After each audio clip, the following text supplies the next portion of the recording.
नमस्कार विद्यार्थी मित्रांनो, 12वी बोर्डच्या भूगोल परीक्षेची तयारी सुरू आहे ना? मग थांबा, कारण आपण आज या परीक्षेचा कोड क्रॅक करणार आहोत. म्हणजे अगदी सोप्या भाषेत सांगायचं तर परीक्षेची रचना, गुणांची विभागणी आणि जास्त गुण मिळवण्यासाठी काय करायला हवं हे सगळं आपण समजून घेणार आहोत. हो, हाच तो प्रश्न जो तुम्हा सगळ्यांना पडला असेल, बरोबर? भूगोलाचा अभ्यासक्रम एवढा मोठा आहे की नेमकं कशावर जास्त लक्ष द्यायचं हेच कळत नाही. पण आता काळजी करू नका.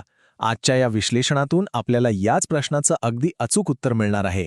चला तर मग बघूया आपला आजचा रोडमॅप काय आहे. आपण या 5 सोप्या टप्प्यांमधून जाणार आहोत. परीक्षेच्या रचनेपासून ते थेट तुमची स्वतःची स्टडी स्ट्रॅटेजी कशी बनवायची इथपर्यंत सगळं काही आपण पाहणार आहोत. चला सुरुवात करूया.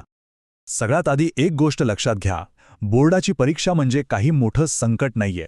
ती खरं तर एक सिस्टम आहे, एक पद्धत आहे. आणि जर आपण ही पद्धत, ही रचना नीट समजून घेतली ना, तर त्यावर विजय मिळवणं अगदी सोपं आहे.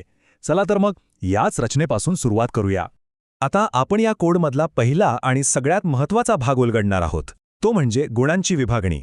कोणत्या प्रकरणाला किती वजन आहे हे एकदा कळलं की आपल्या अभ्यासाला एक योग्य दिशा मिळते. म्हणजे कुठे जास्त मेहनत घ्यायची हे आपल्याला बरोबर कळतं. हे बघा, ही आहे बोर्डाने दिलेली अधिकृत गुणविभागणी. आपल्या अभ्यासाचा पाया याच टेबलवर रचला जाणार आहे.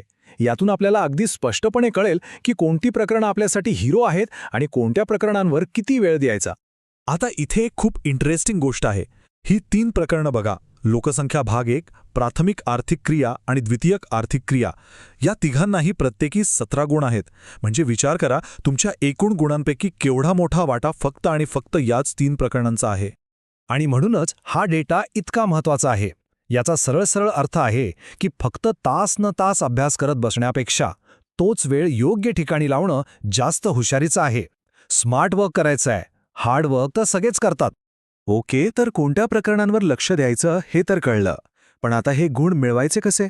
त्यासाठी आपल्याला प्रश्नपत्रिकेचा आराखडा म्हणजे तिची ब्लूप्रिंट समजून घ्यावी लागेल. परीक्षेला जाण्याआधी हे माहीत असणं खूपच गरजेचं आहे. हा आहे बोर्डाचा अधिकृत नमुना आराखडा. याच्यामुळे काय होतं माहितीये, परीक्षेच्या दिवशी आपल्याला कोणताही धक्का बसत नाही. आपल्याला आधीच माहीत असतं की कोणता प्रश्न कसा येणार आहे, त्याला किती गुण आहेत आणि पर्याय काय आहेत. सगळं काही स्पष्ट. आपला पूर्ण 80 गुणांचा पेपर मुख्यत्वे या 7 प्रकारच्या प्रश्नांमध्ये विभागलेला आहे. पहिला प्रश्न जो आहे वस्तुनिष्ठ प्रश्नांचा, तो तब्बल 20 गुणांचा आहे. त्यामुळे तो खूप महत्त्वाचा ठरतो. त्यानंतर मग भौगोलिक कारणं, फरक स्पष्ट करा, असं करत करत आपण सविस्तर उत्तरांपर्यंत पोहोचतो. आता काही प्रश्न असे आहेत जे थेट तुमच्या प्रॅक्टिकल स्किल्सवर अवलंबून आहेत. उदाहरणार्थ प्रश्न क्रमांक 4, ज्यात नकाशात माहिती भरणे किंवा नकाशाचं वाचन करणे आहे. आणि प्रश्न क्रमांक 6 मधला आ भाग, ज्यात आकृती काढून नावं द्यायची आहेत. हे प्रश्न म्हणजे हक्काचे मार्क आहेत, जे अजिबात घालवायचे नाहीत. तुम्हाला माहितीये का, बोर्ड स्वतःच आपल्याला चांगले गुण मिळवण्यासाठी काही सूचना देतं. खरं तर याच सूचना म्हणजे चांगले मार्क मिळवण्याचं रहस्य आहे. चला बघूया त्या काय आहेत. या सूचनांकडे नीट लक्ष द्या. 1. सर्व प्रश्न सोडवणं आवश्यक आहे. 2. जिथे गरज वाटेल तिथे छान सुटसुटीत आकृत्या किंवा ग्राफ नक्की काढा. आणि एक चांगली बातमी म्हणजे रंगीत पेन्सिल वापरायला परवानगी आहे.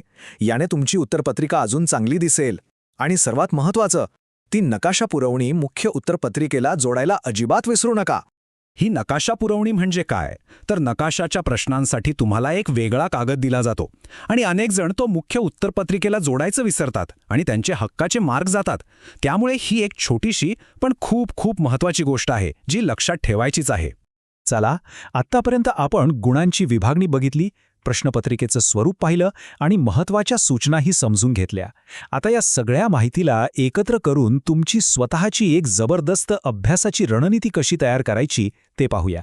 तुमच्या यशाचं सूत्र अगदी सोपं आहे. 1.